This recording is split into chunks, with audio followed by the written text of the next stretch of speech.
अस्सलाम वालेकुम वरहमतुल्लाहि वबरकातुहू। इत्तेहाद न्यूज़ में आप सभी का खैर मकदम है। आज बात थोड़ा सियासत की करते हैं, क्योंकि बिहार चुनाव जल्द होने वाले हैं। अब बिहार चुनाव के मद्देनजर मुसलमानों को कितनी सीटों पर टिकट मिलना चाहिए की बहस फिर से देखी जा रही है। पर मौजूदा हालात को देखते हैं तो क्या यह बहस जायज है, क्योंकि मुसलमानों का वैसे भी कोई सियासी वजूद नहीं है और जो पार्टियां अपने आप को मुस्लिम हिमायत या मुसलमानों के होने का दावा कर रहे हैं, कितना मुसलमानों के हक में लड़ रहे हैं और अगर आवाज भी उठा रहे हैं तो कितना असर समाजी मसाइल, सियासी मसाइल पर पड़ रहा है। भारत में मुसलमानों को लेकर रोजाना कुछ न कुछ हरकतें देखने को मिलती है।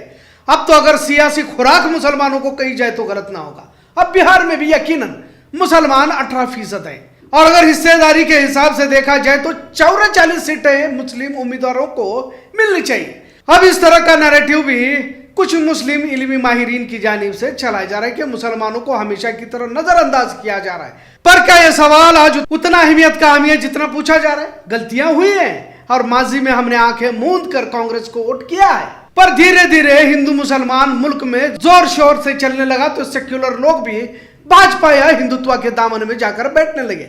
यकीनन मुसलमानों को लेकर ही भारत की सियासत चल रही है और 1990 से तो यही देखने को मिल रहा है। और अब तो भाजपा पिछले 11 साल से सत्ता में है और पता नहीं आगे कितने और चुनाव इसी मजहबी ध्रुवीकरण पर चलते रहेंगे।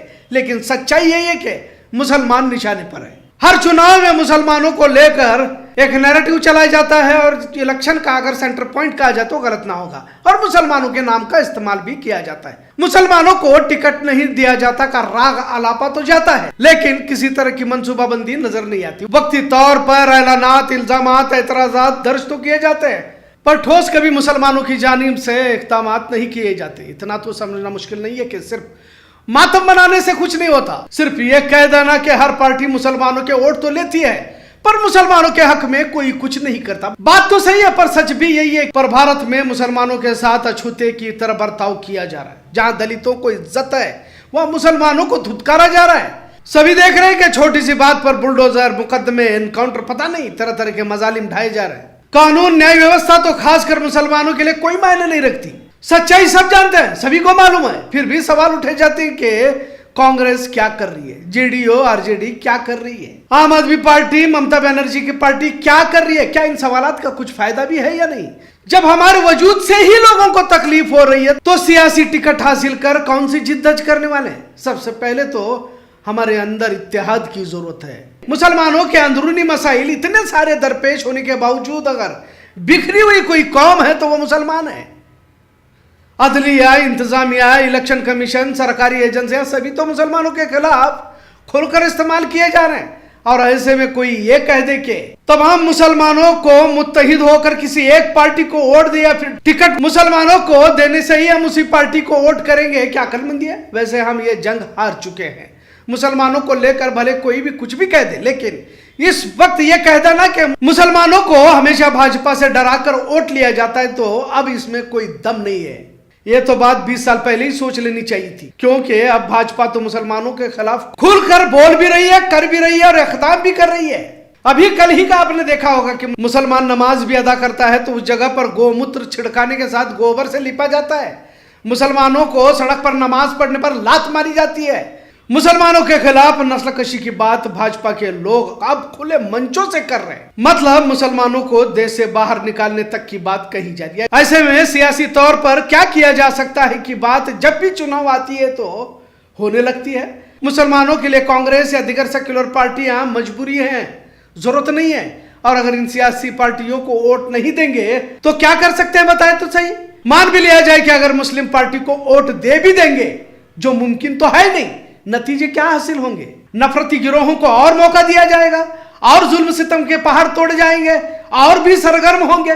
लिहाजा मुस्लिम पार्टी का कोई एक आध लीडर पार्लियामेंट में कुछ बोलेगा तो मुसलमानों को सुनने में तो अच्छा लगेगा।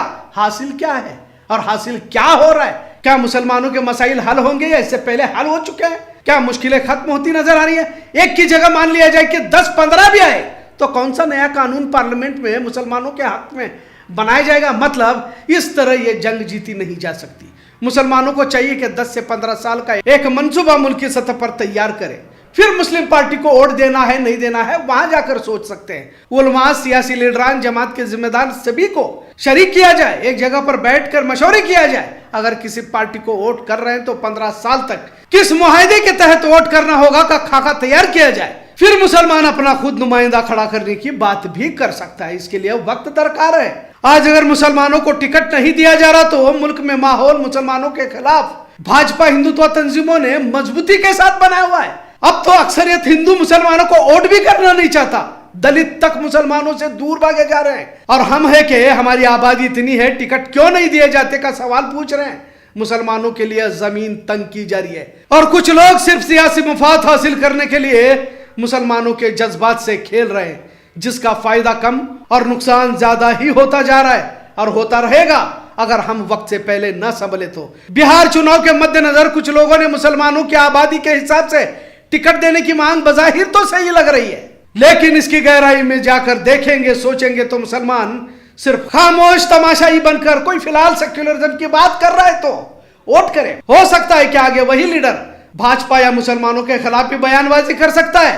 इसके बावजूद भी हम किसी सेक्युलर पार्टी को फिलहाल 15 साल का एक प्रोग्राम तय करके वोट करने की कोशिश करें। लिहाजा इन तमाम के बावजूद दूरअंदेशी को मद्देनजर रखकर सूझबूझ के साथ फैसला लेना होगा। कुछ लोगों में यह कौमी हमदर्दी चुनाव के वक्त ज्यादातर लोगों में देखी जाती है, फिर 5 साल तक इसकी कीमत आम मुसलमानों को ही झेलनी पड़ती है और तब बड़े बड़े बयान देने वाले कहीं नजर तो नहीं आएंगे। आप बताओ कि कितने सियासी लीडरों ने मुसलमानों पर हो रहे जुल्म के खिलाफ अदालतों में पिटीशन फाइल की हुई है, जबकि यही कौमी हमदर्द कानून के जानने वाले माहिर कहलवाते हैं।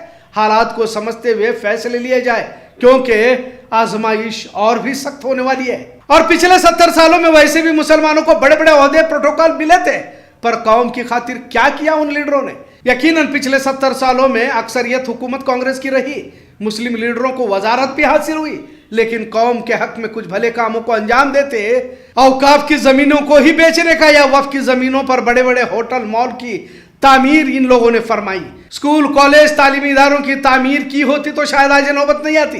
खैर, जो हो गया सो हो गया, लेकिन कल की गलतियों को आज सुधारने का वक्त हमारे पास नहीं है और न ही कुछ गुंजाइश नजर आ रही है। बहरहाल हालात के साथ कदम ताल करने की जरूरत है। तवील मंसूबों को अंजाम देना होगा। मुस्लिम माशरा पूरी तरह से बिखरा हुआ है, न तो इसके समाजी मसाइल इसके इख्तियार में है और न तो मजहबी मामलात पर अमल करने के काबिल ये माशरा है। चुनाव में मोदी, राहुल, नीतीश, तेजस्वी की बहस तो जारी है, लेकिन हमने अपनी हिस्सेदारी मांगने का हक खो दिया है और बिला वजह इस मसले को तूल देने के मजबूत मंसूबों की जरूरत है, वरना तो टिकट हमें क्यों नहीं दिया जाता, मुस्लिम उम्मीदवारों को नजरअंदाज किया जाता है, हमारा सिर्फ वोट बैंक इस्तेमाल किया जाता है, वगैरह वगैरह सवाल पूछने में तो ठीक है, लेकिन हकीकत में इसका कोई वजूद नहीं। इतना जरूर। आज का मौजू कैसा लगा इस पर जरूर कमेंट करें।